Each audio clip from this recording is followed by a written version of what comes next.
আপনি এক ট্রেন ঢুকাতে গিয়ে আপনার নেতা কর্মীদের পিছনে এক হাত ঢুকায়া দিচ্ছেন। আসসালামু আলাইকুম, খুবই চমৎকার একটি টিউটোরিয়ালে স্বাগতম জানাচ্ছি। তো আজকে আমরা এই ভিডিওতে শুরুতেই যে আপনারা ছোট্ট একটা ক্লিপ দেখতে পেয়েছেন নুমান ভাইয়ের, তো ওনার ভিডিওতে যদি একটু লক্ষ্য করেন তাহলে কিন্তু আপনারা একটা ইফেক্ট দেখতে পাবেন যে একটা হাফ টোন টাইপের একটা ইফেক্ট উনি ইউজ করে প্রতিটা ভিডিওতে। তো তার ধারাবাহিকতায় আজকে আমরা এই ইফেক্টটা কিভাবে ক্রিয়েট করতে হয় আফটার ইফেক্টস এবং প্রিমিয়ার প্রোর সমন্বয়ে, তো সেই প্রসেসটা আমি আপনাদেরকে দেখানোর চেষ্টা করব। তো আমি আশা রাখি আপনারা পুরো ভিডিওটি জুড়ে সাথে থাকবেন। তো এখানে আর কথা না, চলুন শুরু করা যাক। তো শুরুতে আমরা যদি আবার একটু প্রিভিউ করি যে আসলে এটা কিভাবে হয়েছে, একটু অ্যানালাইসিস করার চেষ্টা করি।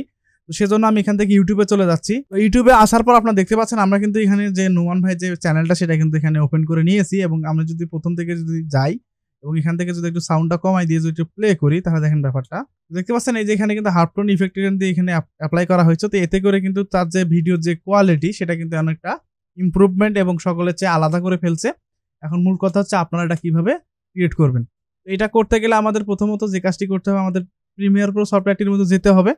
যাওয়ার পর আপনার যে ফুটেজটির মধ্যে আপনারা এটাকে ইউজ করতে চান সেই ফুটেজটাকে সিলেক্ট করার পর রাইট বাটন ক্লিক করে আপনারা এখানে দেখতে পাচ্ছেন replace with after effects composition, এখানে ক্লিক দিবেন। দেওয়ার পর আমাদের এখানে আফটার ইফেক্টস সফটওয়্যারটি ওপেন করে নেবে এবং এখানে আমাদের যে প্রজেক্টটা আছে সেটাকে সেভ করতে বলবে। তো আমরা কি করব, আমরা এই প্রজেক্টটাকে সেভ করে নেব। তো আমি আপনাদের জন্য এখানে সেভ করে নিচ্ছি। ওকে, দেন আমি এখান থেকে সেভে ক্লিক করলাম। দেখতে পাচ্ছেন আমাদের যে ফুটেজটা সেটা কিন্তু এখানে চলে আসছে। তো এখন আমরা কি করব, আমরা এখানে যে বিষয়টি এখানে ক্রিয়েট করা দরকার সেটা আমরা এখানে ক্রিয়েট করব। তো সেজন্য আমরা কি করব, রাইট বাটন ক্লিক করে নিউ থেকে একটা সলিড লেয়ার নেব। সলিড লেয়ারটা অবশ্যই আমরা এখানে যেহেতু ওখানে কালারটা আমরা ব্ল্যাক কালারের হাফ টোন দেখতে পেয়েছিলাম, তো সেই ক্ষেত্রে আমরা এখানে কি করব, ব্ল্যাক কালারের যে হাফ টোন বা সলিড কালার সেটা নিব। নেওয়ার পর আমরা কি করব, আমরা এখান থেকে ইফেক্ট অ্যান্ড প্রিসেটে যাব। যাওয়ার পর আমরা কি করব, আমরা এখানে গিয়ে সার্চ করব বল সিসি বল অ্যাকশন, এটা লিখে সার্চ করব। এটা আমাদের সবারই আফটার ইফেক্টসে ইনবিল্ড করা। জাস্ট আমরা কি করব, এটাকে ড্র্যাগ অ্যান্ড ড্রপ করে আমাদের যে সলিড যে লেয়ারটি আমরা এখানে নিলাম সেটার উপরে ছেড়ে দেবো। ছেড়ে দেওয়ার পর আমরা দেখতে পাচ্ছি এটা কিন্তু ব্ল্যাক অবস্থায় আছে, এবং এখানে যদি ইফেক্ট কন্ট্রোল প্যানেলে যদি একটু লক্ষ্য করি তাহলে দেখা যাচ্ছে এখানে কিন্তু সিসি বল অ্যাকশন যে ইফেক্টটা আমরা এখানে অ্যাপ্লাই করলাম সেটাকে কন্ট্রোল করার জন্য এখানে যে প্যারামিটারগুলো আছে বা ভ্যালুগুলো আছে সবগুলো কিন্তু এখানে শো করতেছে। তো এখন আমরা কি করব, আমরা এখানে দেখতেছি বল সাইজ এখানে কিন্তু 100 দেওয়া আছে। তো এটাকে আমরা প্রথমত 0 করে দেব। 0 করার পর আমরা এখানে দেখতে পাচ্ছি কোনো কিন্তু পরিবর্তন দেখা যাচ্ছে না। তো এখন আমরা যদি এটাকে ধীরে ধীরে যদি বলের সাইজটা বাড়াই তাহলে কিন্তু এখানে দেখা যাচ্ছে যে আমাদের হাফ টোনগুলো কিন্তু এখানে ইনপুট হয়ে যাচ্ছে। এরপর আমরা চাইলে আরো যদি বলের যদি সাইজটা প্রয়োজন হয় বেশি করা দরকার, তো সেক্ষেত্রে এখানে গ্রিড স্পেসিং যেটা আছে জাস্ট আমরা যদি এটাকে একটু বাড়াই তাহলে কিন্তু এটা কিন্তু এখানে স্পেসিং যে ব্যাপারটা এটা বড় হয়ে যাবে। এরপর আমি কি করছি, তো এরপর ওখানে যে কাজটি করছে সেটা হচ্ছে আমাদের যে ব্যাকগ্রাউন্ডের যে ভিডিওটা আছে সেটাকে ব্ল্যাক অ্যান্ড হোয়াইট করা আছে। এই জন্য আমি এখান থেকে কি করব, আমি এখান থেকে হিউ অ্যান্ড স্যাচুরেশন দিচ্ছি। হিউ অ্যান্ড স্যাচুরেশন লিখে সার্চ করলাম, দেখতে পাচ্ছি কালার কারেকশনের অধীনে হিউ অ্যান্ড স্যাচুরেশনটা পেয়ে যাচ্ছি। জাস্ট আমরা কি করব, এটাকে ড্র্যাগ অ্যান্ড ড্রপ করে আমাদের যে নিচের যে লেয়ারটি আছে আমাদের যে মেইন ফুটেজটা আছে সেখানে গিয়ে ছেড়ে দেবো। ছেড়ে দেওয়ার পর আমরা স্যাচুরেশনটাকে জাস্ট একটু এরকম করে দেবো। এরপর আমরা কি করবো, সলিড লেয়ারটাকে ধরার পর এটার যে ব্লেন্ডিং মোড আছে সেটাকে আমরা এখান থেকে সফট লাইট করে দেবো, তাহলে কিন্তু একটা ব্যাপার ক্রিয়েট হবে। তো এরপর আমরা চাইলে আরো অনেক কিছু কাজ করতে পারি, তো আমরা ওদিকে না যাই, জাস্ট আমরা যেভাবে ক্রিয়েট করছি সেটা একটু দেখি। এরপর আমরা কি করবো, আমরা যদি আরেকবার একটু ফুটেজটাকে একটু অ্যানালিসিস করি তাহলে দেখতে পাচ্ছেন এই যে ব্যাপারটা এটা কিন্তু একটু নড়তেছে, একটা মুভমেন্ট একটা ব্যাপার আছে। তো এটাকে আমরা কিভাবে করব, তো এটা আমরা অনেকভাবে করতে পারি, ওয়েব ট্রান্সফর্ম দিয়ে করতে পারি, আবার মোশন টাইল দিয়েও করতে পারি। তো আমি মোশন টাইলটাই দিয়ে দেখাই। আমি এখান থেকে মোশন টাইলটা এখানে ইউজ করবো। তো সেজন্য আবার আমরা ইফেক্ট অ্যান্ড প্রিসেটে যাব। যাওয়ার পর আমরা এখানে লিখবো মোশন টাইল। দেখতে পাচ্ছেন এই যে স্টাইলাইজের অধীনে আমরা কিন্তু মোশন টাইলটা পেয়ে যাচ্ছি। জাস্ট আমরা কি করবো, এটা ড্র্যাগ অ্যান্ড ড্রপ করে আমাদের সলিড যে লেয়ারটি আছে আমরা এখানে ক্রিয়েট করলাম সেটার উপরে ছেড়ে দেবো। ছেড়ে দেওয়ার পর আমরা এখানে দেখবো মিরর এডস, আমরা এখানে টিক মার্ক দেওয়ার পর আমরা এখান থেকে আউটপুট হাইটটাকে 200 করে দেবো এবং এখান থেকে এটাকে 200 করে দেবো। ওকে, 200 করে দিলাম। এখন আমরা কি করবো, আমরা সবার প্রথমে চলে যাব এবং এটাকে এক্সপান্ড করার পর ট্রান্সফর্মে যাব। ট্রান্সফর্মে যাওয়ার পজিশন থেকে সবার শেষে যাব। যাওয়ার পর আমরা এখানে জাস্ট এইভাবে একটু ড্র্যাগ করে নিচের দিকে নিয়ে আসবো। তো মোশন টাইলটা এখানে ইউজ করার কারণ হচ্ছে এটা এখানে কিন্তু আমাদের একটা ব্যাপার দেখেন, এখানে কিন্তু আমাদের যে ফুটেজটা সেটা কিন্তু এখান থেকে শেষ।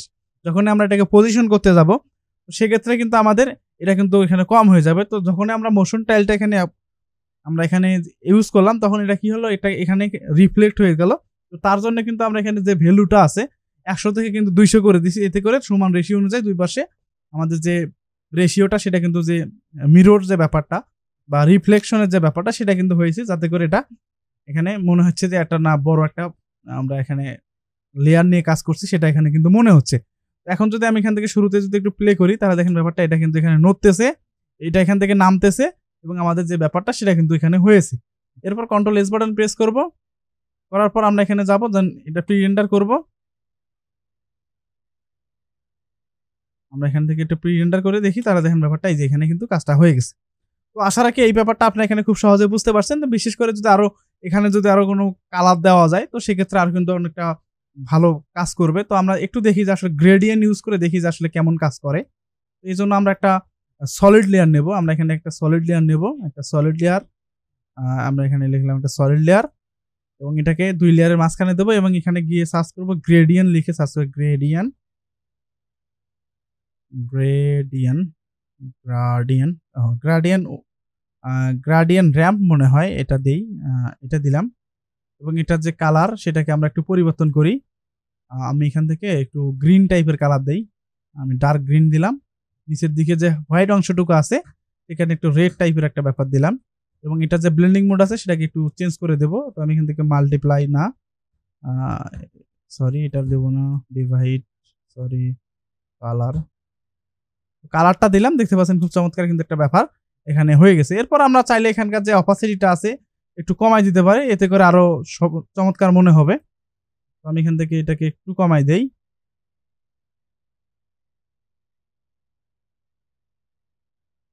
ঠিক এরকম করে দিলাম, কন্ট্রোল এস। এখন যদি প্লে করি দেখেন ব্যাপারটা খুব চমৎকার কিন্তু একটা ব্যাপার, এখানে যে ভাইবটা যে ব্যাপারটা নিয়ে আসছে সেটা এইভাবে নিয়ে আসা হয়েছিল। তো এখন এক এক ধরনের এক একজনের এডিটিং এর ধরন এক এক রকম, অনেকে হয়তো বা অন্য ইফেক্ট ব্যবহার করতে পারে বা কিছু ট্রান্সফর্মের যে প্রিমিয়ার প্রো অনেক প্রিসেট পাওয়া যায় সেগুলো ইউজ করতে পারে। তো যাই হোক আমার কাছে এটা মনে হয়েছে, আমি আপনাদেরকে এটা দেখানোর চেষ্টা করছি। আমি আশা রাখি আপনার ভিডিওটি এতদূর পর্যন্ত দেখেছেন, আর যদি এতদূর পর্যন্ত দেখে থাকেন আমি আশা রাখি আপনারা এই ব্যাপারটা জানতে পেরেছেন এবং পরবর্তীতে যদি আপনারা যদি স্টোরি টেলিং এর কোনো এডিট করে থাকেন আপনারা একটু চেষ্টা করবেন এই ধরনের ইফেক্টগুলো ইউজ করা, তাহলে কিন্তু সবার চেয়ে একটা আলাদা মনে হবে, ভালো মানের একটা ভাইব নিয়ে আসবে। তো আজকে এ পর্যন্ত, দেখা হচ্ছে পরবর্তী আর কোনো নতুন কোনো টিউটোরিয়ালে। তো সে পর্যন্ত সুস্থ থাকুন, ভালো থাকুন, আসসালামু আলাইকুম।